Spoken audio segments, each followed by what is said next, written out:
wabarakatuh. Alhamdulillahirabbil alamin wa bihi nasta'in wa ala umuri waddin wassalatu wassalamu ala asrofil anbiya'i wal mursalin sayyidina Muhammadin wa ala alihi wa sahbihi wasallim ajma'in amma ba'du. Alhamdulillahirabbil alamin. Pertama mari kita perbanyak puji dan syukur kehadirat Allah Subhanahu wa taala atas segala limpahan rahmatnya, segala nikmatnya dari nikmat Islam, nikmat iman, nikmat sehat walafiat dan juga nikmat kesempatan. Alhamdulillah kita bisa diberikan kesempatan oleh Allah Subhanahu wa taala untuk bersama di sini menimba ilmu bersama, mungkin terkait fikih ya, fikih praktis, dan juga fikih sholat khususnya kalau untuk yang di sore ini. Dan tak lupa sholawat serta salam terus kita sampaikan kepada Nabi besar kita, Nabi Muhammad Sallallahu Alaihi Wasallam, serta dengan keluarganya, para sahabatnya, dan juga para pengikutnya hingga akhir zaman. Dan semoga kita termasuk ke dalamnya sebagai umat Rasulullah yang senantiasa mengikuti sunnah-sunnah beliau, mempelajari sirah beliau, dan juga istiqomah dalam melanjutkan risalah dakwah beliau semasa hidupnya. Amin ya rabbal alamin.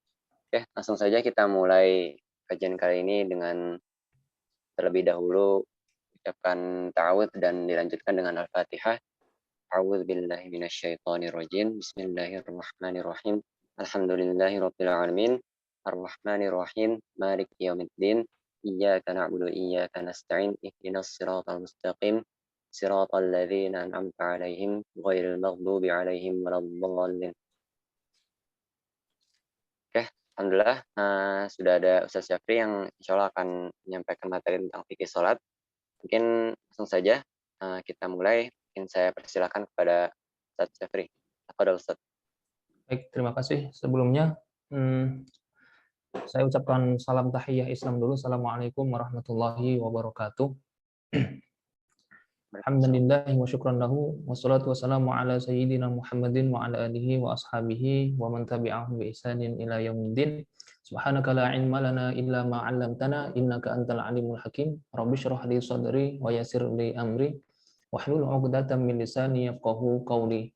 Allahumma akhrijna min zulumatil jahli wal wahmi wa akrimna bin nuril fahmi waftah 'alaina bi ma'rifatil ilmi wa hasin akhlaqana bil hilmi wasahil lana abwaaba fadlik wanshur alaina min khazaini rahmatika ya arhamar rahimin. Allahumma anfa'na bima 'allamtana wa 'allimna ma yanfa'una wa zidna 'ilman nafi'a warzuqna fahman jayyida amin amin ya rabbal alamin. Teman-teman sekalian yang dirahmati Allah Subhanahu wa taala, alhamdulillah alhamdulillah di sore hari ini kembali kita berjumpa di Zoom. Yang mudah-mudahan teman-teman sekalian senantiasa dalam keadaan sehat walafiat, senantiasa dilindungi oleh Allah Subhanahu wa taala dan semoga selalu diiringi dengan keberkahan oleh Allah Subhanahu wa taala. Amin ya rabbal alamin. Materi kita terakhir kemarin membahas tentang makruh dalam sholat dan juga ada perbedaan antara sholat wanita dengan laki-laki begitu ya. Kemarin sudah kita bahas. Dan kemudian sesuai kurikulumnya itu pembahasan selanjutnya atau kalau kita mengacu kepada kitab takrib Matan Ghoyah wa Takrib, pembahasan selanjutnya terkait dengan pembatal sholat. Pembatal sholat meskipun secara umum sudah pernah kita itu singgung-singgung masalah apa saja yang dia membatalkan sholat begitu. Ketika kita membahas tentang syarat sah sholat, artinya di situ sudah terkandung sholatnya batal. Ketika ada sesuatu yang syarat sahnya ini tidak dipenuhi begitu, artinya sholatnya menjadi batal. Namun itu masih sebagian saja, dan kita sekarang akan perinci apa saja yang bisa menyebabkan sholat kita menjadi batal. Awalnya sudah sah begitu, tapi kemudian menjadi batal. Nah, apa saja penyebabnya? Itu kita lihat nanti dalam kitab Matan Ghoyah wa Takrib. Dan seperti biasa, saya akan men-share materinya.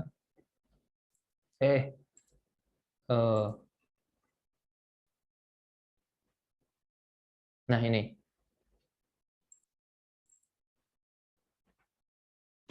Di dalam kitab Matan Ghoyah wa Takrib, Al-Qadhi Abu Syuja sudah menjelaskan. Beliau dalam kitabnya itu membuat matanya berbunyi seperti ini, faslun walladzi yubtilus sholata ahada asyara syai'an.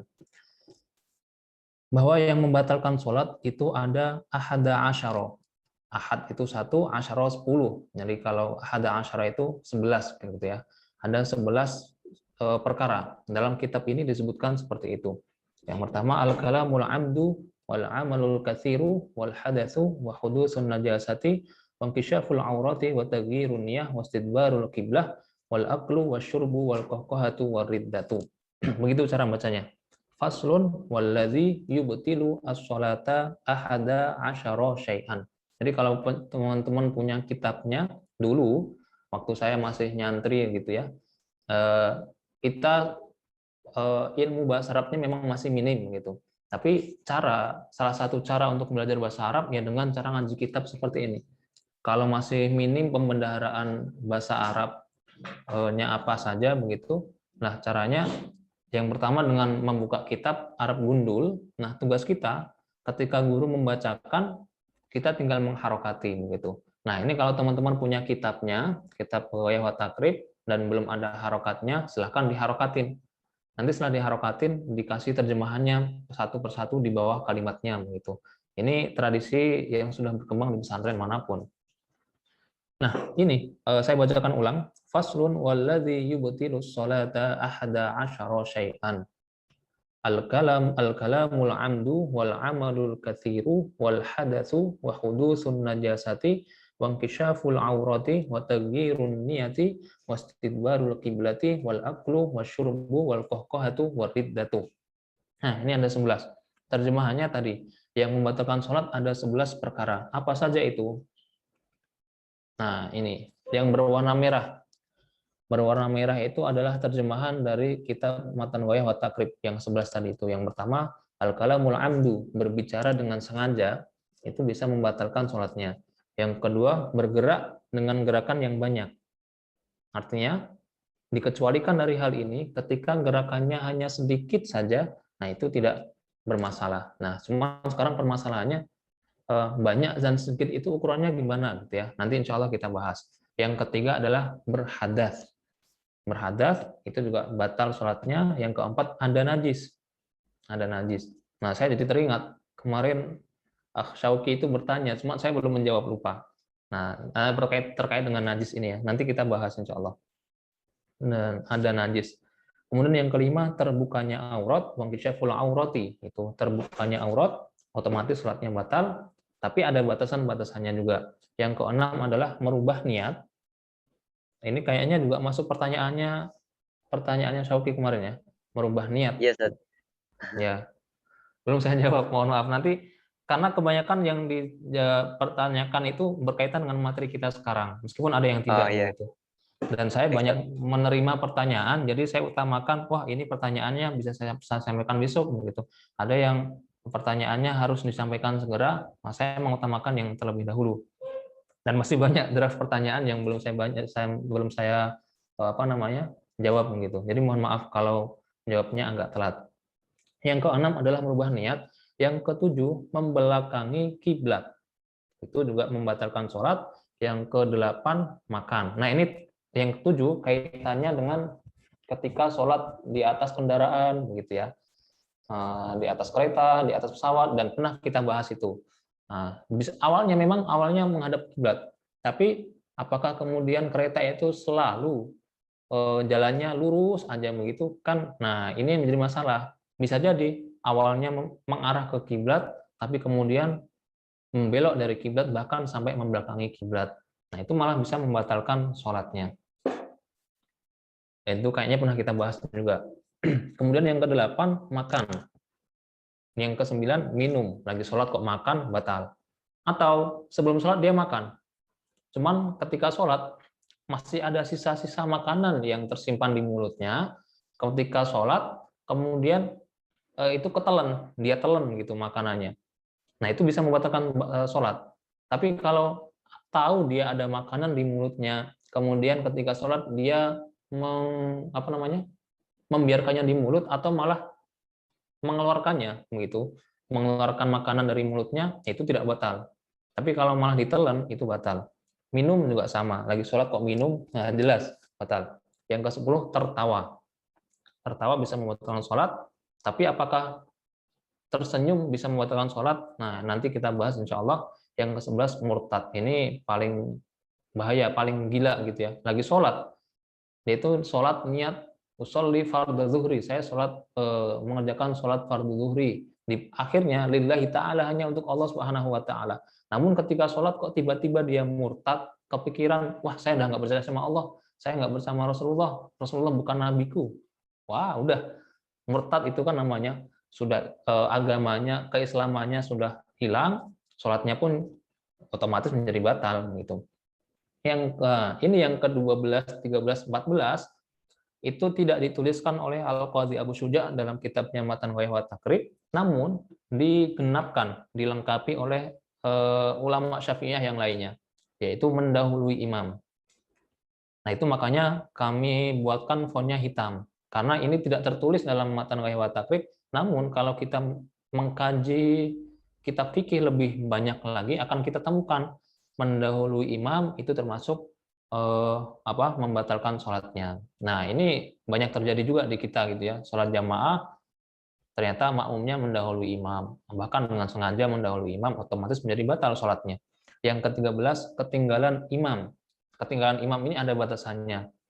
Maksudnya ketinggalan itu imamnya sudah sujud, dia misalkan masih berdiri begitu ya. Nah, ini bisa jadi batal sholatnya, dan dulu pernah kita singgung juga. Yang ke-14 adalah menambah rukun fi'li. Ada rukun qauli, ada rukun fi'li, ada rukun qalbi. Nah, rukun fi'linya kok ketambahan, nah itu berarti membatalkan sholatnya. Misalkan ruku itu cuma sekali, habis berdiri ruku ya tidal, kemudian sujud begitu. Tapi kok dia sholat zuhur, rukunya 2 kali, batal. Meskipun ada sholat yang rukuknya 2 kali, gitu ya. Rukuknya 2 kali. Sholat apa itu? Pernah kita bahas juga. Mudah-mudahan teman-teman masih ingat semua. Ada satu sholat yang dia gerakannya unik di antara sholat-sholat yang lainnya. Baik, ini ada 14 yang membatalkan sholat, khususnya menurut mazhab Syafi'i, gitu ya. Khususnya menurut mazhab Syafi'i ada 14 ini. Kita tidak bahas semuanya, tapi beberapa yang memang urgent untuk dibahas akan kita bahas. Misalkan yang pertama ini, berbicara dengan sengaja. Berbicara dengan sengaja, itu tadi membatalkan sholat. Nah, landasannya apa? Sebelum kita masuk ke fikihnya, fikih itu kan bisa ada fikih karena ada landasan Al-Quran, ada landasan hadisnya, begitu. Jadi, kalau dikatakan fikih itu hanyalah karangan manusia, ya memang secara penentuan hukumnya yang menentukan manusia, para ulama begitu. Tapi ulama ini kan mempunyai sumbernya apa? Al-Quran dan Sunnah. Nah, makanya ketika para ulama mencetuskan sholat, kalau lagi sholat dan dia berbicara dengan sengaja, batal sholatnya. Apa landasannya? Ini ada hadisnya. Jangan sampai fikih itu kemudian menjadi yang dikambing hitamkan, disalah-salahkan gitu, enggak. Karena fikih landasannya adalah Al-Quran, As-Sunnah, dan beberapa landasan yang lainnya. Fikih nggak mungkin terlepas dari hadis, dan hadis pun tidak kemudian kita baca hadis kemudian melupakan sisi fikihnya, itu juga nggak bisa. Karena fikih dan hadis atau fikih dan Al-Quran itu saling terikat begitu, saling terikat, tidak bisa dipisahkan antara satu dengan yang lainnya. Artinya mencukupkan hanya hadis saja, nggak bisa. Mencukupkan hanya Al-Quran saja, nggak bisa. Mencukupkan hanya fikih saja, nah itu nggak bisa juga. Karena fikih pasti kaitannya dengan Al-Quran dan hadis. Baik, sebelum bahas ke fikihnya, kita baca hadisnya dulu. Ada hadis dari Zaid bin Arqam. Ada kabar dari Zaid bin Arqam. Dia mengatakan, kunna natakallamu fis sholati. Kami ketika sholat, kami itu saling berbicara antara satu dengan yang lainnya. Ya. Jadi makmum Zaid bin Arqam ketika sholat dia berbicara dengan samping-sampingnya gitu kira-kira. Yukallimur rajulu minna sahibahu. Dari kami, salah satu di antara kami saling mengajak ngobrol dengan yang lainnya, wa huwa ila jambihi hatta nazalat. Nah, ketika saling ngobrol begitu, kemudian Allah menurunkan wahyu. Menurunkan wahyu yang berbunyi wa qumu lillahi qanitin. Wa qumu lillahi qanitin. Hei orang-orang yang sedang sholat, laksanakan ibadah sholatmu yang diniatkan untuk Allah secara khusyuk. Artinya gitu. Laksanakan ibadah sholatmu yang kau niatkan untuk Allah dengan khusyuk. Nah, ketika orang sedang berbicara, sedang sholat, kok dia komunikasinya bukan dengan Allah, tapi komunikasinya dengan sesama makmumnya, ngobrol begitu, berarti dia nggak khusyuk. Yang namanya khusyuk, ya ketika sedang sholat, berarti komunikasinya kepada Allah. Tapi kalau misalkan sedang diskusi ilmiah begitu, komunikasinya ya sesama yang ada di situ, bukan dengan HP-nya misalkan begitu. Nah, kita sedang kajian Zoom begitu. Orang dikatakan khusyuk mengikuti kajian Zoom kita, kelas fikih ini, ya ketika fokusnya ke apa namanya? Ada orang-orang yang di sini, bukan fokusnya ke yang lain gitu. Kalau antum kok sekarang ini secara akun memang masuk di kelas fikih, tapi secara tindakan ternyata sedang main Facebook lah, main Instagram lah, begitu. Berarti tidak khusyuk mengikuti kajian kita di sore hari ini. Begitu kira-kira khusyuk. Dia sedang melakukan apa, fokusnya ke siapa. Nah itu. Kalau sholat berarti ya khusyuknya kepada Allah Subhanahu wa taala. Ini langsung teguran dari Allah. Ketika ada sahabat-sahabatnya sedang sholat, kok mereka bergurau antara satu dengan yang lainnya, langsung diturunkan wahyunya. Wa qumu lillahi qanitin. Nah, itu kemudian sebagai tanda atau penegasan faumirna bisukuti wa nuhina anil kalam. Ayat tersebut tadi itu memerintahkan kita para sahabat dan umat Nabi Muhammad untuk diam tidak rame, wa nuhina anil kalam, dan kita dilarang untuk bercakap-cakap yang tidak ada kaitannya dengan sholat. Begitu. Ini satu hadis dari Zaid bin Arqam. Kemudian hadis yang lain dari Muawiyah bin Al-Hakam. Muawiyah bin Al-Hakam As-Sulami. Nah, dia itu menceritakan, bainama ana usolli ma'a Rasulillah sallallahu alaihi wasallam idza atasa rajulun minal qaum. Ketika saya sedang sholat. Saya tadi siapa? Muawiyah bin Al-Hakam As-Sulami. Ya, dia bercerita, ketika saya ini sedang sholat bersama Rasulullah, kemudian ada salah satu di antara makmum, di antara kita, barisan makmum itu yang sedang bersin. Atau sarajulun minal qaum, ada yang sedang bersin. Fakultu yarhamukallah. Muawiyah kemudian menjawab yarhamukallah. Nah, karena apa? Adabnya dalam Islam, ketika sedang ada orang yang bersin, kemudian dia mengucapkan alhamdulillah, maka kita dianjurkan untuk menjawabnya, mendoakan yarhamukallah. Kalau untuk laki-laki ya. Kalau untuk perempuan, yarhamukillah. Kalau yang bersin laki-laki, yarhamukallah. Yang bersin perempuan, yarhamukillah.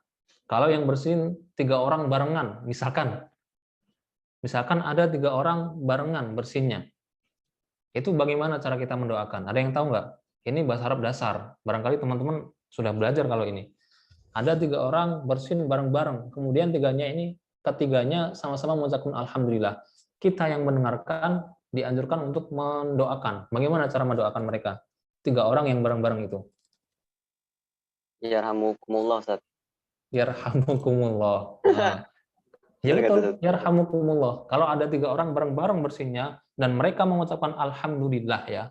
Tapi kalau misalkan tidak mengucapkan alhamdulillah, maka kita tidak dianjurkan juga, maksudnya tidak ada kesunahan untuk mendoakan yarhamukallah. Jadi doa yarhamukallah ini doa yang diucapkan oleh orang yang mendengarkan bacaan alhamdulillah dari orang yang bersin, gitu ya. Yarhamukallah untuk laki-laki, yarhamukillah untuk perempuan. Nah, itu ceritanya. Jadi ada di antara kaum sahabat yang sedang bersin, kemudian sahabat yang bersin tadi itu mengucapkan alhamdulillah. Terus kemudian Muawiyah bin Al-Hakam As-Sulami karena mendengarkan itu, dia mendoakan sedang sholat sambil membaca yarhamukallah. Itu ceritanya. Faromanil qaumu bi absarihim. Namun apa reaksi sahabat yang lainnya? Sahabat yang sama-sama sholat gitu ya. Karena yang lain dia dan dalam keadaan sholat, kemudian sahabat yang lain juga sholat. Namun sahabat lain itu hanya diam. Mereka tidak mengucapkan yarhamukallah gitu, enggak. Yang mengucapkan hanya si Muawiyah bin Hakam As-Sulami. Karena melihat seperti itu, maka makmum yang lainnya itu kemudian faromanil qaumu bi absarihim, mata sahabat-sahabat yang lainnya itu memandang ke arah Muawiyah bin Al-Hakam As-Sulami, melirik ke arah Muawiyah bin Al-Hakam As-Sulami. Nah, otomatis Muawiyah bin Al-Hakam As-Sulami ini dia kaget, bingung. Kemudian dia mengatakan fakultu wa tuqla ammah masya'nukum tanzuruna ilayya. Sedang sholat dia kemudian ngomong, kan dia merasa apa, ilfil gitu ya, dilihatin orang-orang, ada orang bersin dia mengucapkan ya rahmukallah, yang dia tahu seperti itu. Kalau sedang bersin ya dijawabnya ya rahmukallah, nggak melihat dia kondisinya sedang sholat atau tidak gitu.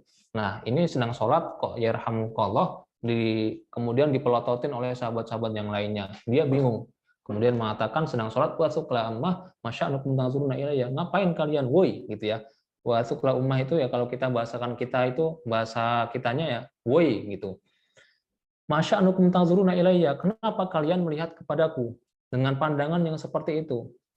Faja'alu yadribuna biaidihim ala afkhazihim. Nah, sahabat yang lainnya itu makin makin gemes gitu sama si Muawiyah bin Al-Hakam As-Sulami. Dalam hatinya mungkin kamu ini sudah nggak tahu diri, masih aja ngomong ketika sedang sholat. Malah meminta-minta wa sukla ummah masya'nukum tanzuruna ilayya gitu. Nah, saking gemesnya para sahabat itu, mereka kemudian kompak. Sahabat yang lainnya kompak memukul tangannya ke pahanya masing-masing. Nah, ini lucu juga. Jadi si Muawiyahnya teriak-teriak sedang sholat, si sahabat lainnya karena tahu kalau ngomong itu batal, maka mereka nggak mau ngomong. Tapi caranya gimana? Mengungkapkan kegemesannya itu dengan memukul tangan mereka ke pahanya masing-masing. Prok, gitu ya. Masing-masing memukul ke pahanya. Yadribuna bi'aidihim ala afkhadhihim. Falamma ra'aituhum yusmitunani lakin sakattu. Nah, setelah digitukan oleh sahabat-sahabat yang lainnya, si Muawiyah ini baru tahu, oh, maksudnya mereka itu menyuruh saya untuk diem gitu. Oh, mereka itu marah dan menyuruh saya untuk diem saja. Maka kemudian dia sakatu, maka dia kemudian diem. Falamma shalla Rasulullah sallallahu alaihi wasallam. Ketika Nabi Muhammad sedang sholat, fabi abi wa ummi ma raaitu mu'alliman qablahu wa la ba'dahu ahsana ta'liman minhu. Dia kaget, dia kagum dengan cara penjelasannya Nabi.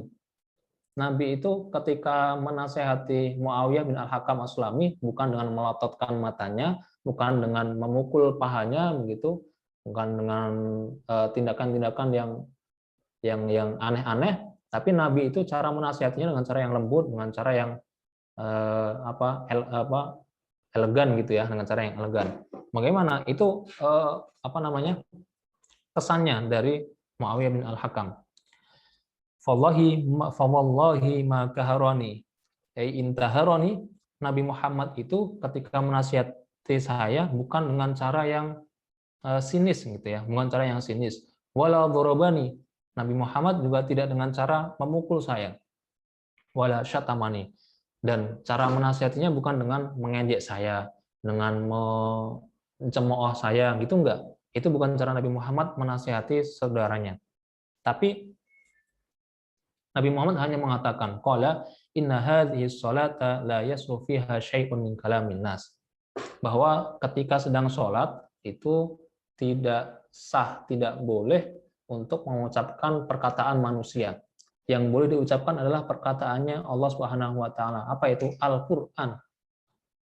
Bahkan hadis Nabi, perkataannya Nabi pun nggak boleh diucapkan di sini. Ketika sedang sholat, maksudnya gitu.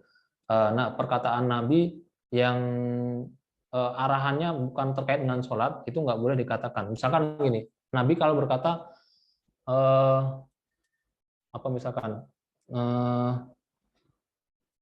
makan dengan tangan kanan gitu, atau ya makanlah dengan tangan kanan, itu kan hadis Nabi.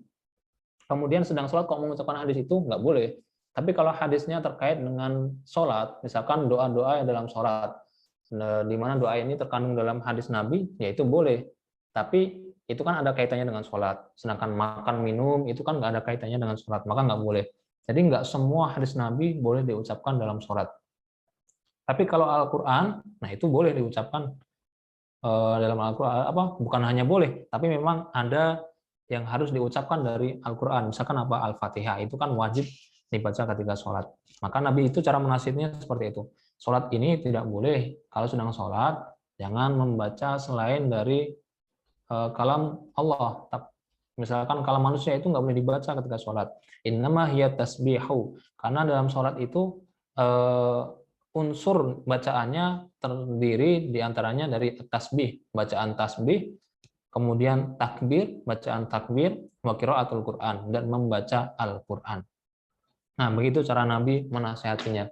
Tidak dengan melotot, tidak dengan memukul pahanya, begitu, atau bahkan mencemooh, enggak. Tapi dengan cara yang lembut, dengan cara yang damai, begitu, sehingga orang yang dinasihati pun tidak merasa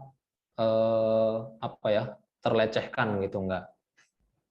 Nah, itu hadisnya. Saya menyebutkan hanya 2, meskipun ada beberapa hadis yang lainnya. Sekarang kita masuk ke dalam fikihnya. Berbicara yang bisa membatalkan sholat, itu misalkan tertawa. Landasannya adalah al-qahqahatu tanqudus shalah wa la tanqudul wudu. Dari Jabir bin Abdullah bahwa Rasulullah bersabda, tertawa itu membatalkan sholat tapi tidak membatalkan wudu. Ini perlu digarisbawahi. Tidak semua yang sholatnya batal, wudunya otomatis ikut batal. Enggak. Justru sebaliknya. Kalau wudunya batal, otomatis sholatnya batal. Tapi kalau sholatnya batal, belum tentu wudunya batal. Meskipun bisa jadi sholatnya batal dan wudunya pun ikut batal. Itu bisa jadi. Contohnya apa? Orang berhadas. Orang berhadas itu sholatnya otomatis batal, wudunya pun ikut otomatis batal. Gitu ya. Yang sholatnya batal, wudunya ikut batal. Tapi kalau yang sholatnya batal, wudunya tidak batal, misalkan ini ketawa. Yang kedua misalkan kena najis, ya terjatuhi najis. Nah itu sholatnya batal, tapi wudunya tidak batal. Jangan sampai keliru. Kaidahnya yang sholatnya batal belum tentu wudunya batal. Kaidahnya belum tentu ya, belum tentu wudunya batal. Tapi kalau wudunya batal, sudah pasti sholatnya ikut batal. Baik, tertawa bisa membatalkan wudu. Bisa membatalkan sholat, tapi tidak membatalkan wudunya. Kemudian yang kedua, mengucapkan salam dan menjawabnya. Lagi sholat, misalkan dia sedang ruku, kok kemudian salam, berarti dia sudah mengakhiri sholatnya. Karena apa? Ada sebuah hadis, miftahus sholati at-tuhur. Kuncinya dari sholat itu adalah kesucian. Kunci. Orang kalau sholat kok belum suci, berarti dia belum memegang kuncinya. Kalau belum memegang kuncinya, nggak bisa sholat, gitu intinya. Nah, kunci dari sholat itu adalah kesucian. Wa tahrimuha at-takbir. Dan yang mengharamkan dari perkara-perkara yang dibolehkan di luar sholat, ketika sholat menjadi haram, itu adalah takbir. Wa tahliluha at-taslim. Dan yang menghalalkan, yang awalnya sudah halal, kemudian setelah sholat setelah sholat itu kemudian menjadi halal lagi, itu ketika dia sudah mengucapkan taslim. Paham ya maksudnya? Jadi makan dan minum itu sebelum sholat boleh. Tapi kalau dia sudah mengucapkan Allahu Akbar, maka dia dilarang untuk makan, dilarang untuk minum. Kan gitu. Nah, kapan diperbolehkan lagi makan minum? Kalau dia sudah mengucapkan salam, Assalamualaikum warahmatullah, berarti dia sudah halal untuk makan lagi, sudah halal untuk minum lagi, sudah boleh. Begitu. Nah, makanya kalau orang sedang sholat, kok sudah membaca salam, entah itu salamnya diniatkan untuk membaca atau mengakhiri sholatnya atau niatnya untuk yang lain-lainnya, kok dia mengucapkan salam, berarti otomatis sholatnya sudah selesai. Tergantung sholat selesainya ini benar atau enggak. Kalau sholatnya sudah benar, kemudian dia salam, ya berarti enggak perlu diulang. Tapi kalau sedang ruku, habis ruku, harusnya kemudian i'tidal, harusnya sujud. Pas i'tidal dia mengucapkan salam. Berarti kan belum selesai itu rangkaian sholatnya. Rukun-rukun sholatnya belum terpenuhi semuanya. Nah, kok dia sudah mengucapkan salam, mengakhiri sholatnya, berarti sholat tersebut tidak sah dan harus diulang kembali, begitu. Harus diulang kembali sholatnya. Karena mengucapkan salam sama dengan mengakhiri rangkaian sholat. Tinggal mengakhiri rangkaian sholat ini sudah sesuai tracknya atau belum, gitu ya kira-kira. Kalau sudah sesuai, maka nggak perlu diulangi. Tapi kalau belum sesuai, maka harus diulangi. Itu mengucapkan salam. Berbicara yang bisa membatalkan sholat, misalkan mengucapkan salam dan menjawabnya.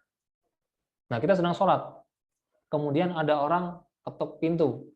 Assalamualaikum, sambil mengucapkan Assalamualaikum. Kita sholat kalau mengucapkan Waalaikumsalam, bisa jadi batal sholatnya, bisa jadi tidak.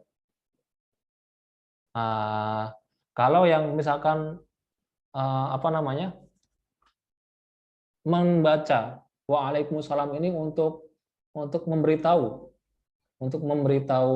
bahwa saya sedang sholat, diniatkan seperti itu, maka bisa jadi tidak batal. Tapi kalau otomatis refleks nggak ada niatan seperti itu, pokoknya niatnya bukan untuk mengabari bahwa saya sedang sholat, begitu ya, maka dia batal sholatnya. Atau iseng, teman kita melihat ada teman yang sedang berjamaah, kemudian kita iseng, Assalamualaikum, ditepok, tapi mengucapkannya Assalamualaikum. Nah, orang ini kalau dengar Assalamualaikum, langsung refleksnya Waalaikumsalam, gitu ya. Nah, ini kalau mau usil, itu bisa membatalkan sholat orang lain juga. Artinya, kalau kita berhasil membatalkan sholat orang lain, bahkan sudah direncanakan, berarti kita itu tingkatannya sudah setingkat dengan setan, setingkat dengan iblis, begitu ya. Karena berhasil menggagalkan sholat orang lain. Itu, mengucapkan salam, menjawab salam, bisa membatalkan sholat. Yang ketiga, membaca sholawat. Ketika disebutkan nama Nabi Muhammad, atau imamnya sedang membaca ayat yang di situ disebutkan nama Nabi Muhammad. Kita dianjurkan ketika mendengar Nabi Muhammad, maka kita dianjurkan untuk mengucapkan sholawat, begitu ya. Allahumma sholli ala sayyidina Muhammad, atau sallallahu alaihi wasallam, atau ya dengan redaksi yang lainnya. Nah, itu memang anjurannya seperti itu kalau di luar sholat. Tapi kalau sedang sholat, ada orang mengucapkan Nabi Muhammad, atau usil tadi itu, kita usil ke temannya, kita mengucapkan Allahumma sholli ala sayyidina Muhammad, misalkan gitu. Orang sholat kemudian menjawab sallallahu alaihi wasallam, atau Allahumma sholli wa sallim wa barik alaihi, atau yang lainnya, berarti batal sholatnya.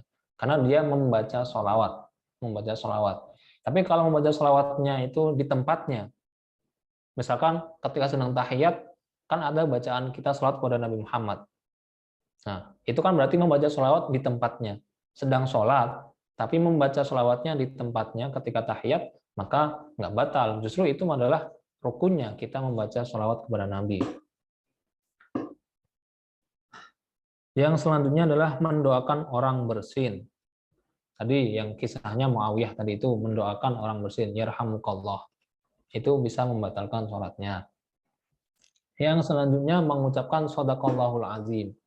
Selesai membaca Al-Fatihah, kemudian waladhdallin amin. Bismillahirrahmanirrahim. Qul huwallahu ahad, Allahus samad, lam yalid wa lam yulad wa lam yakul lahu kufuwan ahad. Shadaqallahul azim. Allahu akbar. Nah, mengucapkan shadaqallahul azim ketika sholat itu membatalkan sholatnya. Kenapa?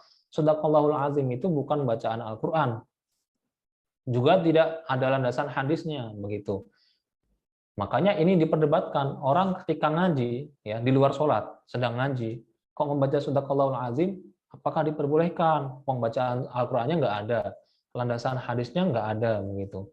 Nah, kadang orang itu mempersoalkan seperti itu, karena nggak ada ayat Al-Qur'annya, nggak ada sumber dari hadisnya, kemudian ini dianggap perkara yang bid'ah. Jadi kalau ketemu dengan orang-orang yang suka membid'ahkan, ini termasuk salah satu bahan mereka untuk mengatakan Anda berbuat bid'ah. Kenapa? Karena selesai membaca Al-Quran, mengucapkan shadaqallahul azim. Yang mana itu tidak ada landasan dari ayat Al-Qurannya, tidak ada landasan dari hadisnya. Nah, apakah kemudian ulama itu menjawab, apakah kemudian bid'ah itu hanya dibataskan perkaranya ada dari Al-Quran dan hadis saja? Apakah yang lain tidak ada? Begitu. Nah, ini dijawab. Ternyata mengucapkan shadaqallahul azim itu perkara yang diperbolehkan, bahkan dianjurkan kalau niatnya untuk mengagungkan kalamullah. Niatnya untuk memuliakan firman Allah, begitu. Artinya shadaqallahul azim itu apa? Maha benar Allah, gitu ya. Maha benar Allah atas segala firman-Nya. Kira-kira begitu. Nah, itu kan secara makna tidak ada salahnya. Secara makna dia tidak bersalah. Justru di sini dia mengagungkan, begitu.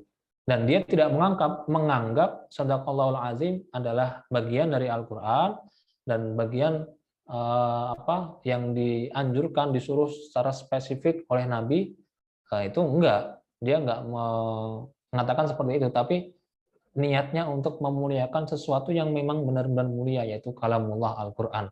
Maka diperbolehkan, karena tidak ada unsur pelanggarannya. Meskipun tidak ada landasan ayat Al-Qurannya, meskipun tidak ada landasan dari hadis nabinya, tapi secara prakteknya ternyata sahabat itu pernah mempraktekannya. Cuma saya lupa namanya siapa. Ada di antara mereka yang mempraktekkan selesai dari membaca Al-Quran mengucapkan Shadaqallahul Azim. Kemudian diikuti oleh murid-muridnya, kemudian dibahas oleh ulama 4 mazhab, dan itu menjadi diperbolehkan. Dan bahkan dianjurkan kalau diniatkan untuk memuliakan Al-Quran, mengucapkan Shadaqallahul Azim. Selanjutnya adalah mengucapkan istirja. Istirja itu apa? Ada kita sebutan namanya tahlil. Tahlil itu mengucapkan la ilaha illallah. Apalagi? Takbir, Allahu Akbar. Tahmid, Alhamdulillah. Kalau istirja itu inna lillah wa inna ilaihi raji'un. Ada juga hauqalah. Hauqalah itu yang bagaimana? La haula wa la quwata illa billah. Ya, al-takbir, tasbih, tahmid, hauqalah, la haula wa la quwata illa billah, istirja, inna lillahi wa inna ilaihi raji'un. Nah, kalau lagi sholat, kemudian dia mendengar informasi dari masjid sampingnya atau dari mana begitu, mengumumkan gitu ya. Di tradisi kita itu kalau ada orang meninggal diumumkan lewat masjid. Inna lillahi wa inna ilaihi raji'un. Telah berpulang kepada Allah Subhanahu wa taala saudara ini atau bapak fulan begitu. Nah, kita yang mendengarkan kemudian mengucapkan inna lillahi wa inna ilaihi raji'un itu dianjurkan kalau kita sedang tidak sholat. Tapi kalau sedang sholat, mendengarkan hal itu diucapkan secara lisan innalillah, batal sholat kita. Tapi kalau diucapkan dalam hati saja, berarti nggak batal gitu ya. Ini kalau diucapkan secara lisan maka batal sholatnya. Yang selanjutnya adalah bersuara meskipun tanpa ada artinya. Bersuara meskipun atau berkata-kata meskipun kata-kata tersebut tidak memiliki makna. Misalkan apa? Gitu. Itu kan ada H, M, bahkan M-nya berapa gitu, ada 4 misalkan, H, M, jadi panjang. Atau kata-kata yang lainnya. Nah, itu dibahas oleh para ulama di sini. Ada dalam kitab Al-Majmu'. Inna taqa biharfin wahidin. Kalau ada seseorang sedang sholat mengucapkan satu huruf, misalkan apa? A. Atau kalau dalam bahasa Arab alif, A gitu ya, atau ba atau jim itu kan satu huruf. Kalau ab, nah itu sudah 2 huruf, alif dan ba. Tapi kalau misalkan satu huruf saja, inna taqa biharfin wahidin. Kalau mengucapkan satu huruf saja, lam tabtul sholatuhu, sholatnya tidak batal. Tadi kan ketentuannya kalau dia berkata-kata meskipun tidak ada maknanya bisa membatalkan sholat. Namun ada ketentuannya. Kalau yang diucapkan hanya satu huruf, itu meskipun nggak ada maknanya, itu nggak batal sholatnya. Tapi ada di dalam bahasa Arab yang dia satu huruf ada maknanya. Apa misalkan ini, illa an yakunal harfu mufhiman. Ada satu huruf yang dia mempunyai makna. Misalkan pi. Ya. Nih, pi. Pi itu dari kata wikoyah. Wikoyah itu cegahlah gitulah. Cegahlah. Nah, cuma satu huruf tapi maknanya di bahasa kita cegahlah. Nah, di kita itu ada nggak yang satu huruf tapi dia mempunyai makna begitu? Apa misalkan O ya. O itu makna, mempunyai makna ya. O atau A gitu. A itu juga makna ya. Makna kita kemudian teringat sesuatu, refleks mengucapkan A gitu ya, atau O gitu. Atau sedang jijik kemudian mengucapkan I gitu ya. I. Konsonan berarti ada semua. A, I, U. U ada nggak? U itu maknanya apa? U, E. Nah, intinya kalau ada satu huruf, entah dalam bahasa Arab atau selain bahasa Arab, kok dia mempunyai makna, batal sholatnya. Tapi kalau dia nggak mempunyai makna, satu huruf tapi nggak ada maknanya, berarti nggak batal. Satu huruf saja. Oh, B. B itu satu huruf ya, tapi maknanya adalah biasa gitu ya. Mungkin apa pendapatmu tentang dia? B aja kan gitu. Bahasa anak-anak muda sekarang itu kan B aja gitu. Saking repotnya, sulitnya mengucapkan biasa, cukup dengan B gitu aja. Nah, itu satu huruf. Kalau kok sholat mengucapkan B, itu maknanya biasa, batal sholatnya. Karena dia mempunyai makna gitu. Wa inna taqa biharfaini batalat bila khilafin sawaun afhama amla. Kalau dia mengucapkan dua huruf, otomatis sholatnya menjadi batal. Meskipun dua huruf ini tidak mempunyai makna. AZ. Itu nggak ada maknanya dalam bahasa kita. Tapi karena dua huruf, otomatis menjadi batal. Nah, yang tidak mempunyai makna saja batal, apalagi yang mempunyai makna. Gitu. Yang tidak mempunyai makna saja batal, apalagi yang mempunyai makna. Kalau dua huruf, tapi kalau satu huruf, yang batal adalah yang mempunyai makna. Yang tidak mempunyai makna, tidak batal. Gitu ya. Nah, itu yang berbicara, tapi membatalkan membatalkan sholat. Sekarang berbicara dengan sengaja, yang tidak membatalkan sholat. Apa itu al-fath? Apa al-fath? Pernah kita bahas. Al-fath itu membenarkan imam ya. Imam sedang tersilap, sedang lupa ayatnya. Misalkan al-kafirun kok bolak-balik terus nggak selesai-selesai gitu. Nah, maka kita di makmum itu dianjurkan untuk al-fath. Membenarkan bacaan imam. Nah, ini landasannya. Dia kan berarti mengucapkan kata-kata. Tapi dia tidak membatalkan sholatnya. Kenapa? Untuk membatalkan imamnya, gitu. Dan kata-katanya tidak semua kata-kata yang diucapkan tidak membatalkan, enggak. Kalau kata-katanya berkaitan dengan bacaan imam, maka tidak batal. Membenarkan bacaan imam tidak batal. Tapi kalau kata-katanya itu misalkan payah, salah terus gitu ya, atau kul huwa kalau kata orang Jawa itu ya, guyonannya di video-video dulu itu, saking lamanya imam begitu, ada anak kecil yang dia nggak kuat, kemudian dari belakang makmum anak kecil paling belakang, padahal jumlah softnya banyak begitu, saking dia keselnya si anak kecil ini kemudian mengucapkan kul huwa maksudnya cepet-cepet begitu, bacanya kul huwallah aja, nggak usah ayat-ayat yang lainnya yang panjang, bahkan sampai muter-muter ayatnya begitu enggak, tapi kul huwallah saja begitu. Nah, lek itu ya sekedar panggilan Pak Lek gitu ya. Makanya di Jawa ada guyonan di Jawa itu, kalau imamnya kok kelamaan, sudahlah makmumnya, ada satu di antara makmumnya menjadi provokator. Ucapkan kul huwa begitu, biar cepat sholatnya. Nah, kalau makmumnya mengucapkan itu kul huwa ya salah, batal sholatnya. Tapi kalau yang diucapkan membenarkan bacaan imam, nah berarti nggak batal. Itu al-fat. Dalilnya adalah dari Ibnu Umar, ada Nabi sallallahu alaihi wasallam, bahwa Nabi itu sedang sholat. Faqra'a fiha fala basa alaihi. Kemudian Nabi membaca ayat, namun Nabi terlupa. Ada yang tersilap, ada yang misalkan harusnya dari ayat 3 itu ke 4, tapi ayat 3 langsung ke 5 begitu. Ayat keempatnya tidak terbaca. Nah, itu Nabi loh. Nabi sholat ternyata juga lupa dengan bacaan Al-Qur'annya. Maka kita kalau ada imam sedang membaca ayat kemudian lupa, ya kita memaklumi gitu ya. Dia yang hafid saja bisa lupa, apalagi kita yang kul ya ayyuhal kafirun, baru kul ya ayyuhal kafirun aja sudah terbolak-balik begitu. Nah, artinya jangan sampai kemudian gara-gara mengetahui imamnya saat sholat berjamaah salah, kemudian besoknya nggak mau berjamaah dengan dia, itu enggak. Karena lupa ketika sholat manusiawi. Nah, Nabi Muhammad saja juga pernah terlupa begitu. Nah, ini kisahnya gitu. Nabi Muhammad sedang sholat, lalu beliau lupa dengan bacaan ayatnya, tersilap. Falamma sharafa qala li abi. Setelah selesai dari sholatnya, Nabi Muhammad datang ke ayahnya Ibnu Umar. Ke ayahnya Abdullah maksudnya. Ke ayahnya Abdullah. Siapa itu? Umar bin Khattab. Kemudian Nabi Muhammad berkata kepada Umar bin Khattab, as-sholaita ma'ana. Wahai Umar bin Khattab, apakah kamu sholat bersama kita?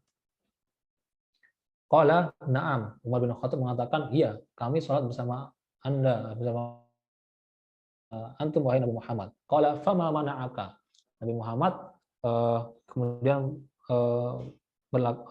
berkata, apa yang menghalangimu dari mengingatkanku ketika aku sedang lupa tadi itu? Kenapa aku nggak diingatkan ketika sedang lupa membaca ayat begitu? Artinya apa? Mengingatkan imam itu adalah sebuah perintah dari Nabi. Adalah sebuah perintah dari Nabi. Nah, perintahnya ini hukumnya apa? Sunnah. Hukumnya sunnah.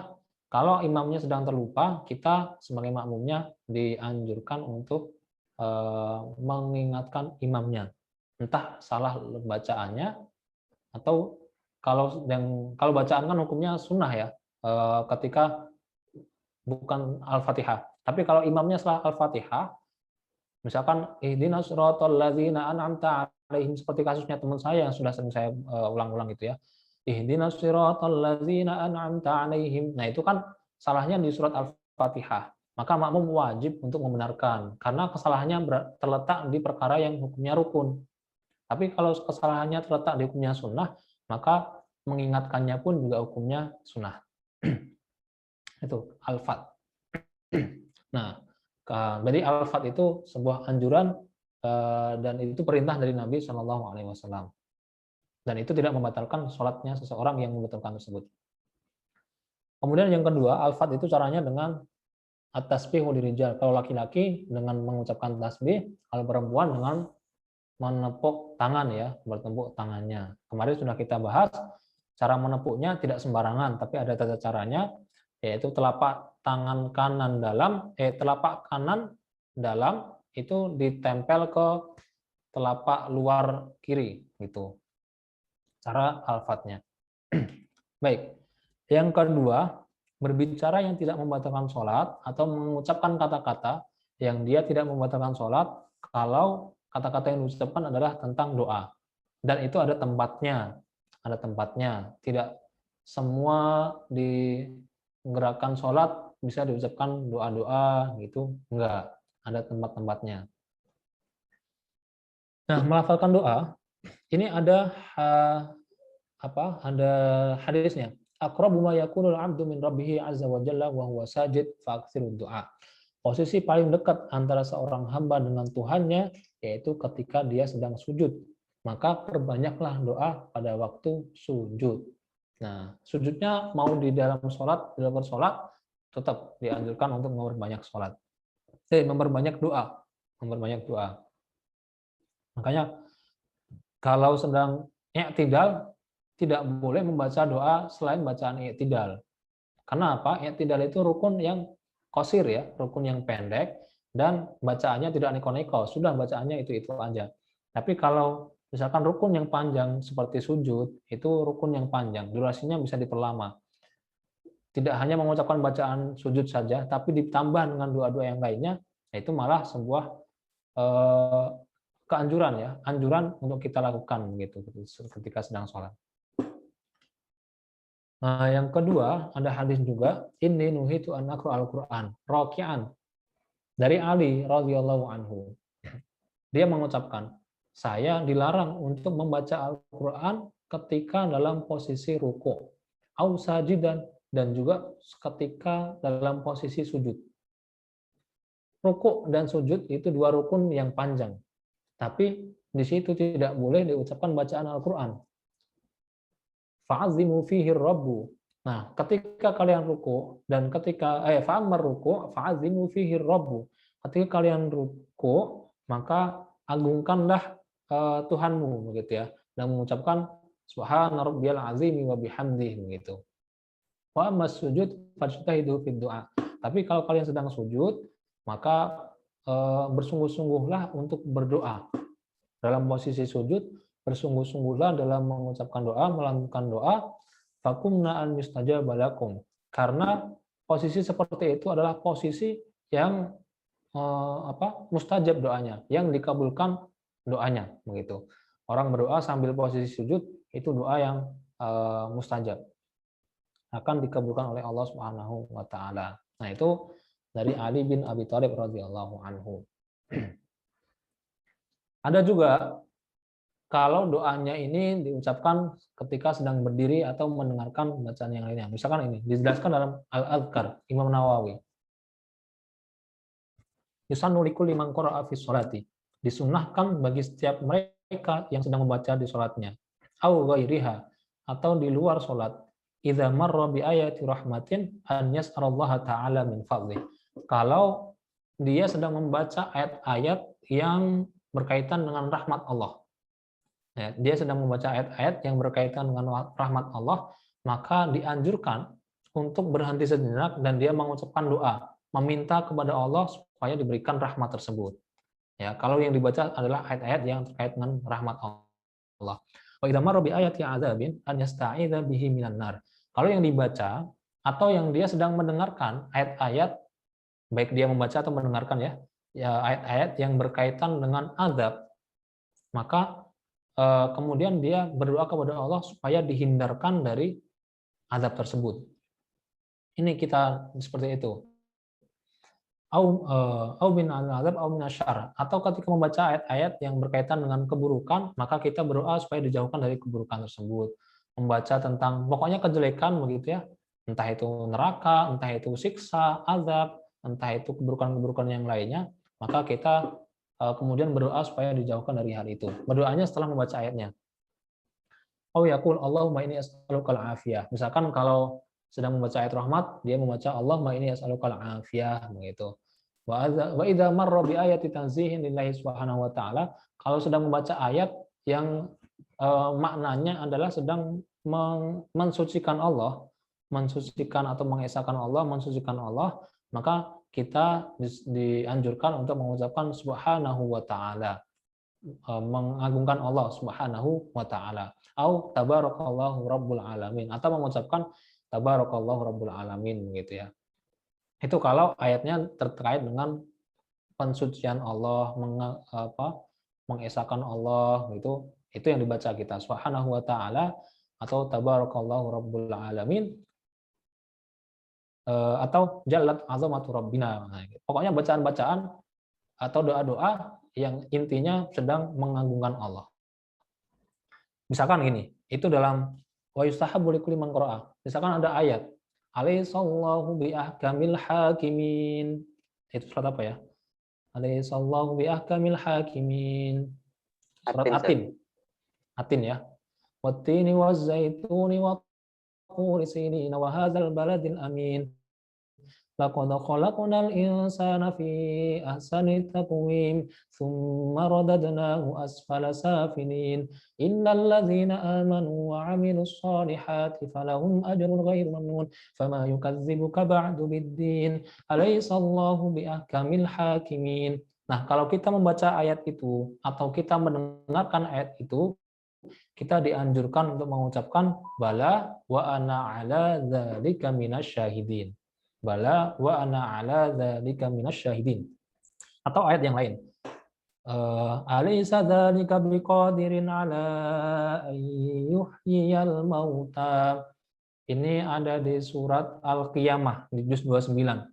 Di juz 29 kan ayat pertamanya la uqsimu biyaumil qiyamah. Nah, di akhir ayatnya itu bunyinya alaysa dzalika biqadirin 'ala ayyuhyiyal mauta. Selesai membaca ayat itu, kita dianjurkan untuk membaca bala ashhad. Bala ashhad. Atau contoh lain, ada ayat Allah fa bi ayyi haditsin ba'dahu yu'minun. Nah, itu surat terakhir dari juz 29. Surat terakhir dari juz 29, setelah itu amma yatasad juz 30.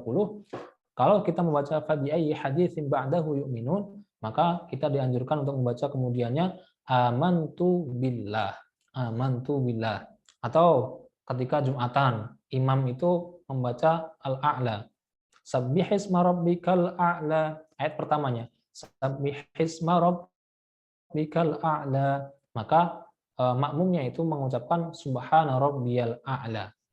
Nah, atau di luar sholat kita sedang ngaji begitu, kok yang dibaca surat Al-A'la, setelah baca ayat pertama ini kemudian kita mengucapkan subhana rabbiyal a'la.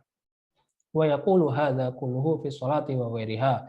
Dan doa-doa tadi itu diucapkan di dalam sholat ataupun di luar sholat. Waqad bayyantu adillatahu fi kitab Tibyan fi adabi hamalatil Quran. Dan Imam Nawawi sudah menjelaskan ini itu adalah landasannya. Landasannya bisa dibuka di kitab At-Tibyan fi adabi hamalatil Quran. Itu. Dan kalau mengatakan karena ada mempermasalahkan orang ini dan dikatakan ini bid'ah begitu. Padahal ada penjelasannya, ada landasannya. Hanya saja orang yang mengatakan bid'ah barangkali belum tahu tentang landasannya bagaimana, gitu ya. Ini berbicara yang tidak membatalkan sholat.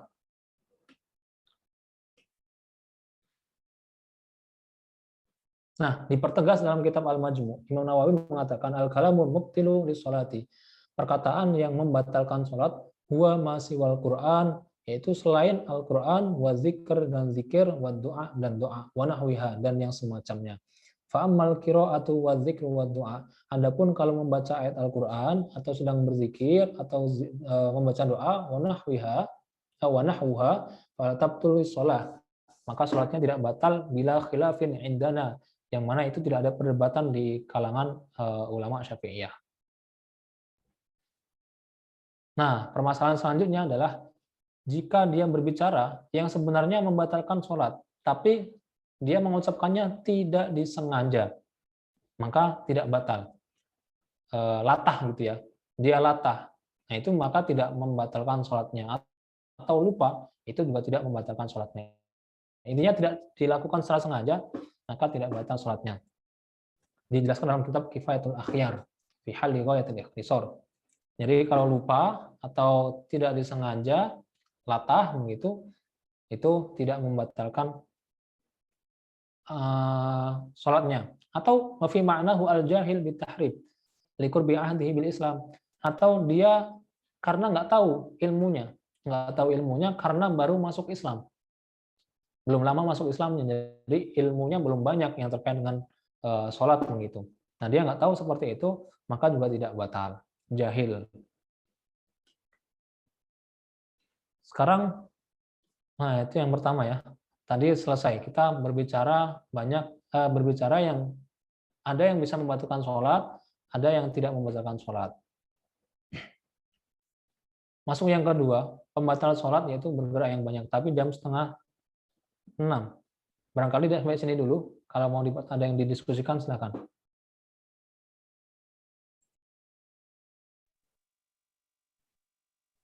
Ada ya? Ya, baik. Di chat ada Ustaz. Ana bacakan boleh Ustaz. Ustaz izin bertanya, maaf belum bisa open mic. Bagaimana jika sedang jamaah wanita bertiga, lalu imam keliru membaca surah, sedangkan kita sebagai makmum sedang membaca Al-Fatihah? Mana yang lebih utama, melanjutkan bacaan Al-Fatihah atau membantu membenarkan surah imam? Ya. Kok jazakillah? Jazakillah ini perempuan ya? Itu tipe ya. Jazakallah kalau untuk laki-laki, perempuan jazakillah ya. Karena mungkin komunikasinya seringkali dengan perempuan, maka ya refleks jazakillah gitu. Baik. Tidak mengapa. Kalau sedang wanita, 3 orang berjamaah, imamnya lupa, kitanya sedang baca Al-Fatihah, maka kita membatalkan bacaan imam atau melanjutkan Al-Fatihahnya. Jawabannya tetap dianjurkan untuk membetulkan bacaan imam, karena ketika kita sedang baca Al-Fatihah itu kan telinga kita tidak tertutupi gitu ya. Maksudnya kita mendengar bacaan imam, dan imam salah. Ya berarti kita membetulkan bacaan imam dulu. Kalau sudah nanti betul, baru kita lanjutkan untuk membaca Al-Fatihah. Itu kalau makmumnya berada di posisi belakangnya pas. Karena yang dituntut untuk membenarkan bacaan imam itu orang yang berada di belakangnya pas.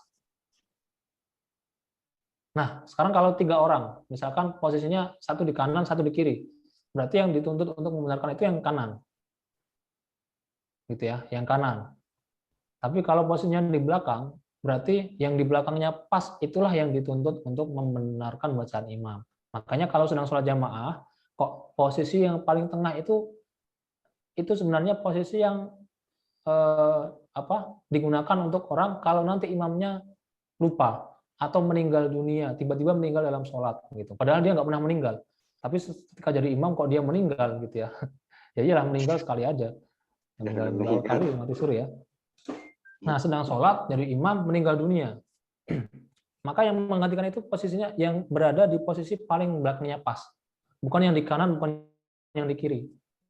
Nah, makanya orang kalau jadi makmum kok posisi di belakang imam, itu sebenarnya dia mempunyai tugas untuk menggantikan si imam kalau ada apa-apa, atau membenarkan si imam kalau imamnya lupa.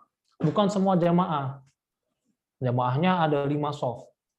Ketika imam salah membaca ayat, yang pertama kali berhak untuk membenarkan itu yang paling depan, dan dia yang paling di belakangnya imam pas. Gitu ya. Paling belakangnya imam pas itu, bukan yang di sampingnya, bukan di samping kiri, bukan yang pojok paling kanan, pojok kiri, enggak, tapi yang di belakangnya pas. Itu yang dianjurkan untuk membetulkan bacaan. Jadi satu orang itu aja yang membetulkan, yang lain tetap melanjutkan bacaan Al-Fatihahnya. Tapi kalau sudah imamnya salah, yang di belakangnya nggak hafal Al-Quran lagi, nggak tahu kalau imamnya salah, ya berarti di samping-sampingnya gitu.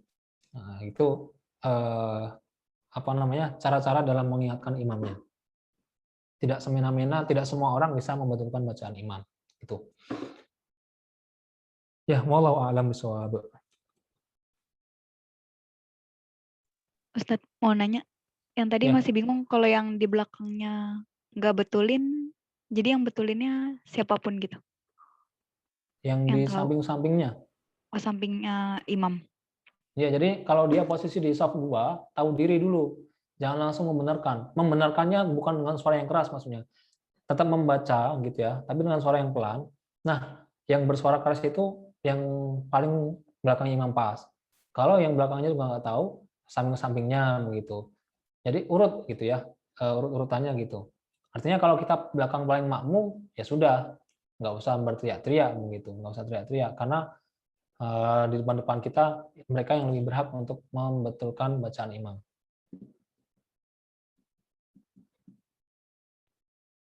Itulah mengapa ketika sholat yang ya kalau di tempat kami itu, apalagi kalau tarawih ya, kalau tarawih di kampung kami itu kan satu rangkaian tarawih 1 juz lebih dikit, sehingga nanti ketika malam ke-27 sudah khatam 30 juz.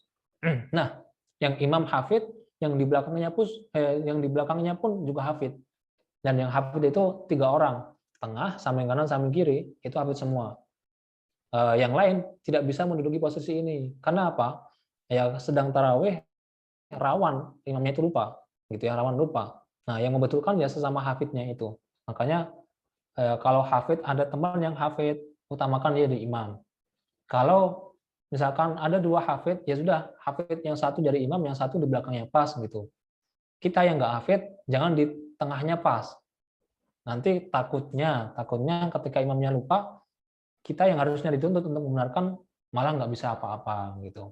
Nah, tapi kalau yang di belakangnya imam pas, itu orang yang hafid, dan ternyata dia juga hafal, ya sudah, karena sama-sama lupanya berarti sampingnya nggak apa-apa.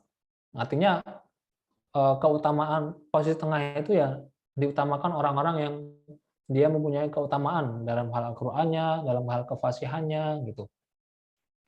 Baik. Bisa dipahami nggak itu?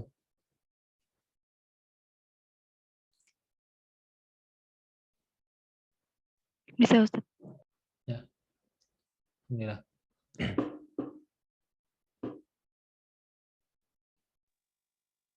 Ya, dari Khadijah Az-Zahir ya. Kalau sejarah softnya wanita, berarti yang berhak sebelah kanan ya yang ya. Kalau wanita ini softnya cuma 1, berarti kan imamnya di tengah gitu ya. Makmumnya di samping-sampingnya gitu. Berarti yang paling berhak yang ada di tengahnya. Tapi kalau jamaahnya softnya banyak, berarti yang pertama, kemudian yang kedua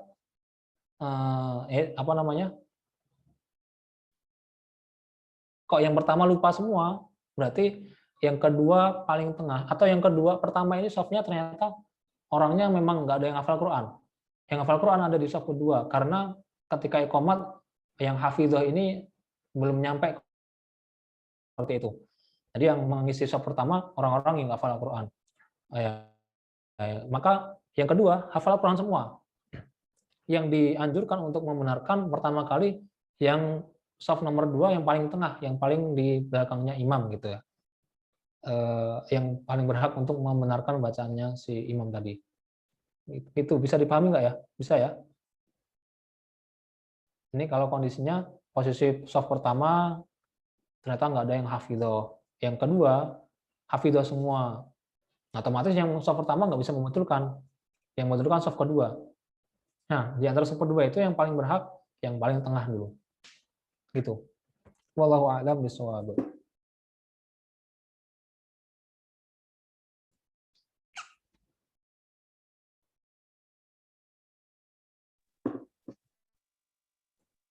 Baik. Oke, baik. Apakah ada lagi yang ingin bertanya? Boleh deh, Ustadz mau nanya. Ya. Kan tadi catatannya kalau latah lupa atau nggak sengaja bicara, nggak batal ya sholatnya. Terus tadi yang refleks gitu, Assalamualaikum terus Waalaikumsalam, jadi nggak batal ya Ustadz? Kalau refleks, ya refleks kan kayak latah berarti kan. Tidak disengaja. Intinya tidak disengaja itu tidak membatalkan sholat. Entah karena latah gitu, atau kebiasaan lagi tidur pun kita mengucapkan salam gitu. Orang yang tidur mengucapkan waalaikumsalam gitu. Kalau dia bisa menjawab, ya berarti nggak tidur ya. Tapi kayak gitu tuh enggak. Itu karena refleks, berarti nggak membatalkan sholatnya.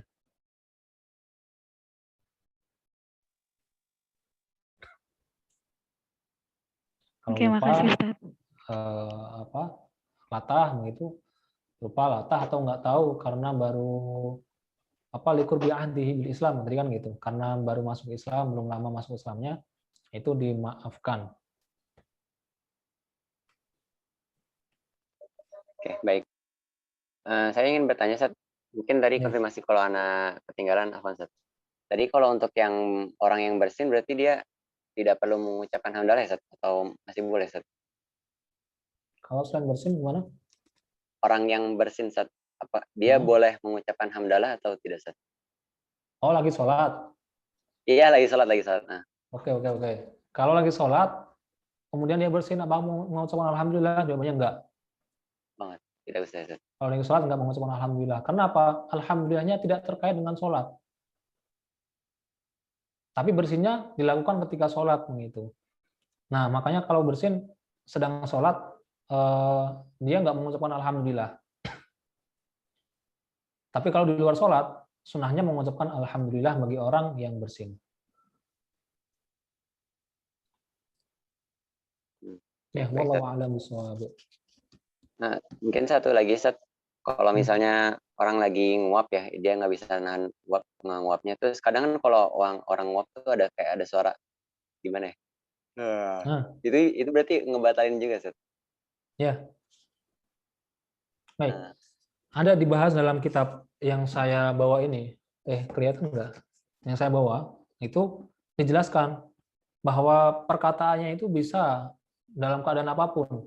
Dalam keadaan tertawa, kalau terucap kata-kata yang 2 huruf tadi itu, kata-kata kok sedang ketawa kok keluar 2 huruf, batal otomatis. Batal. Atau sedang menguap, kemudian wah, kan gitu ya. OA, malah wah, sholat kok sambil mengucapkan wah gitu, menikmati menguapnya. Padahal kalau sholat, kalau sedang menguap itu justru jangan diungkapkan, jangan jangan kayak itu, tapi ditahan-tahan gitu ya. Sebisa mungkin ditahan dengan mulutnya. Kalau nggak kuat dengan mulutnya, ditutup dengan tangannya. Kan kemarin sudah kita bahas. Nah, makanya salah satu yang kita itu kadang tidak melaksanakan adabnya itu ketika menguap. Ketika menguap malah kita puas-puasin untuk menguap. Itu setan malah tertawa-tawa. Setan berhasil. Padahal anjurannya untuk menutup dengan mulutnya sebisa mungkin. Kalau nggak kuat, kemudian dibantu dengan tangannya gitu. Nah, ketika sedang sholat kok dia mengucapkan wah gitu, itu berarti udah 2 kata, 3 kata, 3 huruf, nah, otomatis batal sholatnya. Tapi kalau uapnya tidak berkata-kata, itu nggak membatalkan sholatnya. Tertawa, menguap, satu lagi apa tadi? Tanahnu, nangis-nangis. Saking sedang sholat, kemudian tiba-tiba dia menangis. Entah karena bacaan imamnya kok enak, atau dia tahu tahu maknanya si ayat itu. Kemudian dia menangis. Nah ini bagus, sedang sholat tahu maknanya menangis bagus. Tapi kadang orang sedang sholat menangis itu bukan karena tahu maknanya, tapi karena faktor yang lain gitu ya. Nah, tapi ya nggak apa-apa itu. Nah kalau menangis sampai mengeluarkan kata-kata, mengeluarkan 2 huruf, ya itu batal. Atau 1 huruf tapi mempunyai makna juga batal. Sama intinya dalam keadaan apapun, kok sampai terkeluarkan kata huruf tadi itu 2 huruf, maka menjadi batal.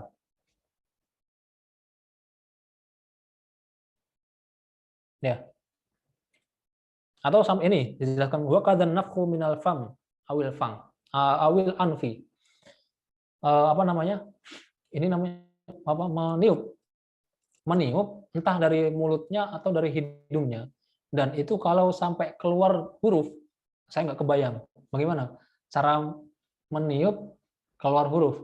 Tapi disebutkan dalam kitabnya ulama fikih itu sampai segitunya. Dalam keadaan meniup pun, entah dengan hidungnya, apalagi hidung gitu ya, gimana cara keluar kata-katanya, keluar hurufnya. Tapi itu dijelaskan. Kalau meniup entah dengan hidung, entah dengan mulut, kok sampai keluar 2 huruf, otomatis batal. Otomatis batal. Nah, ini uniknya kalau kita belajar kitab itu. Kadang yang nggak terbayang pun sudah disebutkan hukumnya oleh para ulama fikih. Itu wallahu a'lam bishawab. Oke, baik. Syukran, Ustaz.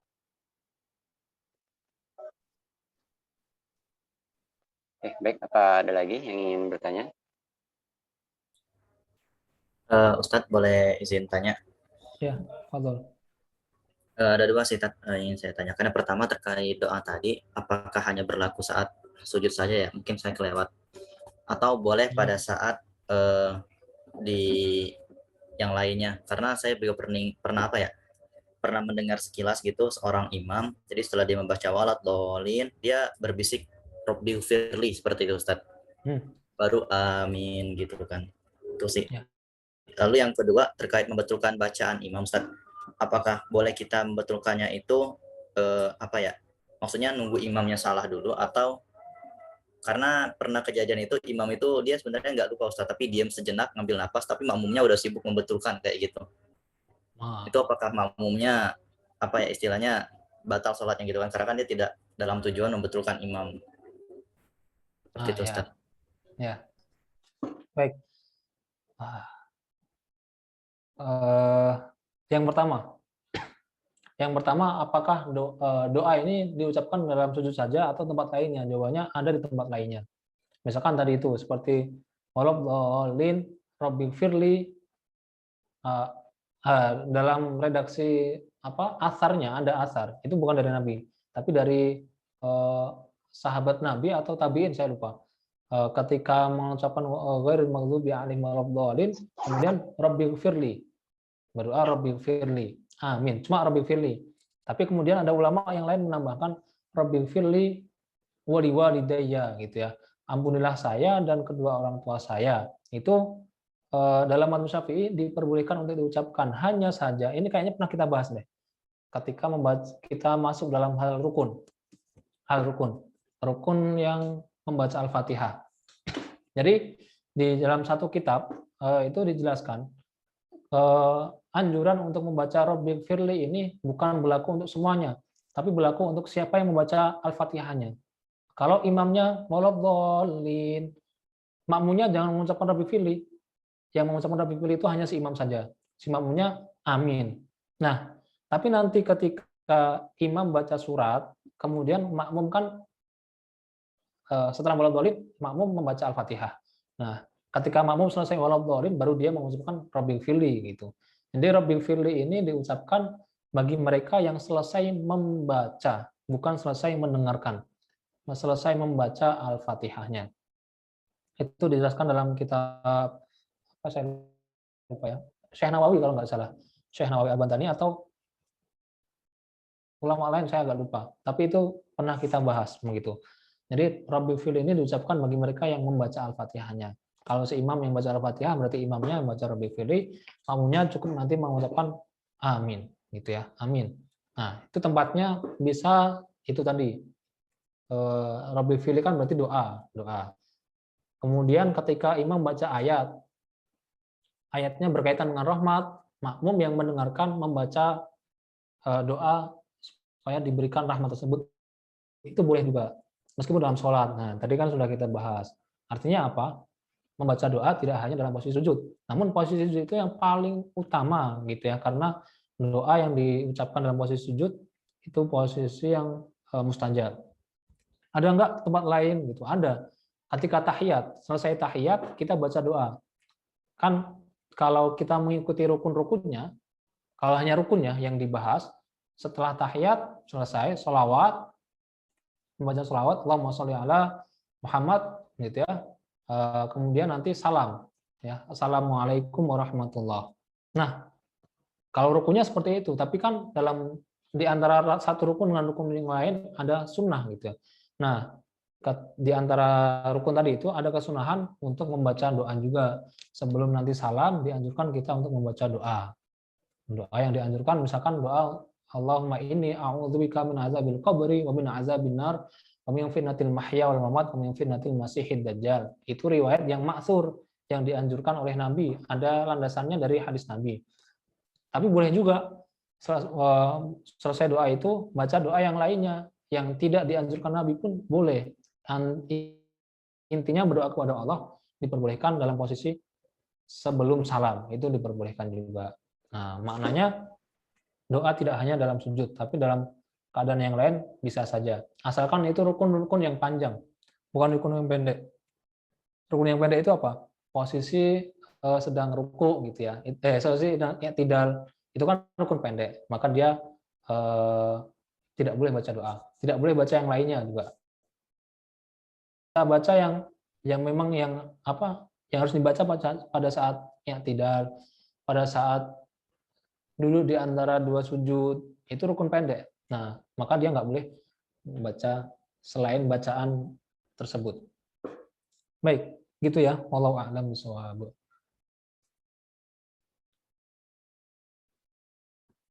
Itu yang pertama tadi. Yang kedua, kok lupa. Yang kedua apa tadi?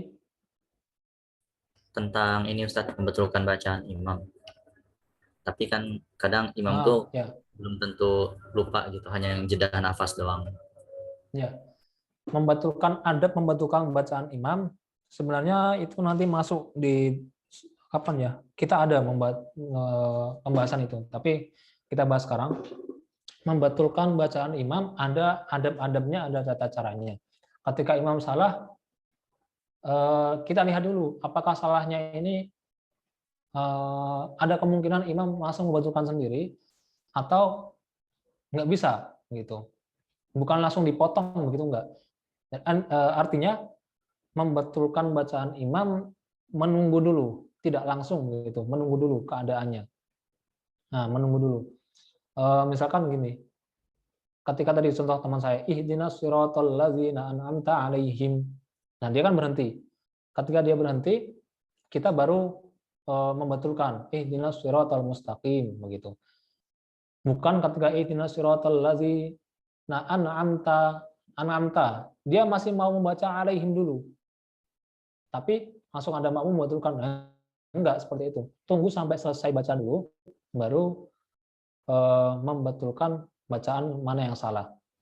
Atau barangkali si imam ini ada kemungkinan gimana ya? Kita bisa menebak dia salah, tapi dia tahu salahnya dan mau membetulkan sendiri. Nah, itu maka kita diam aja. Kita diam.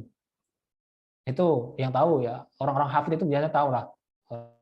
Bisa menebak ini dia tahu lah sedang salah. Dan kayaknya dia mengulang lagi ayatnya, mau membetulkan. Nah, itu berarti kita diam saja dulu. Kecuali kalau nanti sampai imam diam lama, kita tahu salahnya, kita langsung membetulkan pada saat itu. Intinya tidak dipotong langsung, tidak dibenarkan langsung, tapi tunggu dulu sampai imam selesai dulu. Namun ada juga, imam sudah selesai, maksudnya ihdinas siratal ladzina an'amta 'alaihim, makmumnya tidak segera membetulkan gitu ya. Ini kalau Al-Fatihah gampang. Misalkan ayat-ayat yang lainnya. Ayat yang lainnya ada kesalahan, ayat ketiga salah. Kemudian beranjak ke ayat yang keempat. Tapi si makmum ini ketika si imam sudah berhenti, kok dia nggak membetulkan, imamnya melanjutkan bacaan yang keempat, bacaan yang kelima, bacaan yang keenam. Nah ya sudah, kalau sudah terlanjur begitu lama, jedanya sudah terlalu lama, makmum nggak usah membetulkan pun nggak apa-apa. Karena yang dibetulkan bukan salah rukun gitu ya, tapi itu adalah kesunahan. Kan membaca ayat itu sunnah dan membetulkannya pun juga sunnah. Tapi kalau Al-Fatihah karena rukun, maka membetulkannya wajib. Itu kira-kira. Wallahu a'lam bishawab. Jazakallah Ustaz. Iyyakum.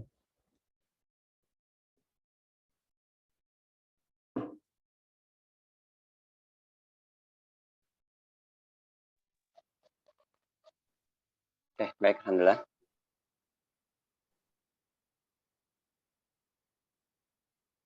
Oke, apa ini untuk yang terakhir ya? Apakah ada yang ingin bertanya? Karena ini udah masuk untuk ini ya, azan maghrib.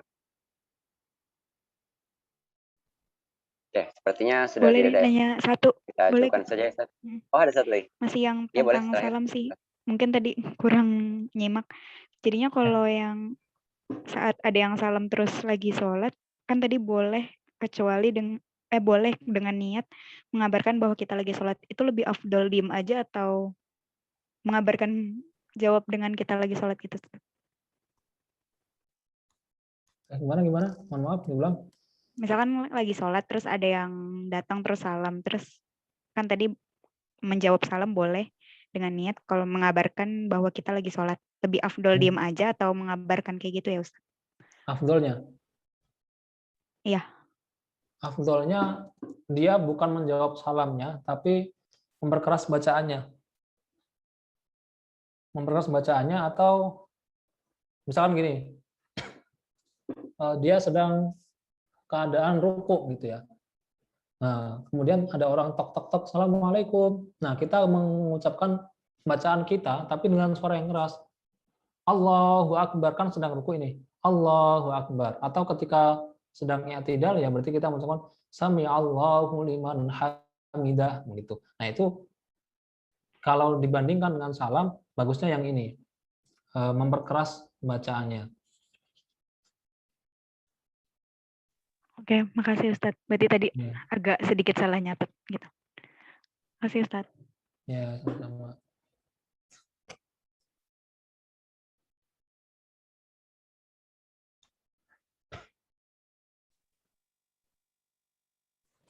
Oke, baik. Alhamdulillah. Sepertinya kita cukupkan dulu ya untuk sesi kali ini. Karena sudah masuk waktu azan maghrib di daerah Jabrit. Ya, mungkin untuk belum menutup, mungkin dari Ustadz ada penutup terlebih dahulu atau bagaimana sih? Ya. Nah, ternyata pembatalan sholat baru kita bahas satu ya. Satu doang, belum yang lain-lain.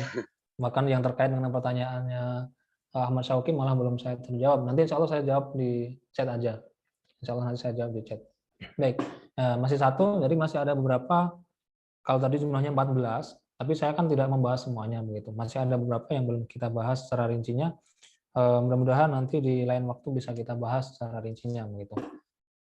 Baik, dan kekurangan, kalau ada kekurangan, ada kesalahan dari saya, mohon dimaafkan yang sebesar-besarnya.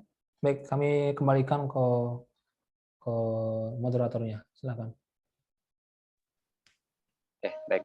Alhamdulillahirrahmanirrahim, telah kita selesaikan kajian kali ini tentang pembatal sholat. Tadi baru satu poin ya. Selanjutnya nanti akan kita lanjutkan.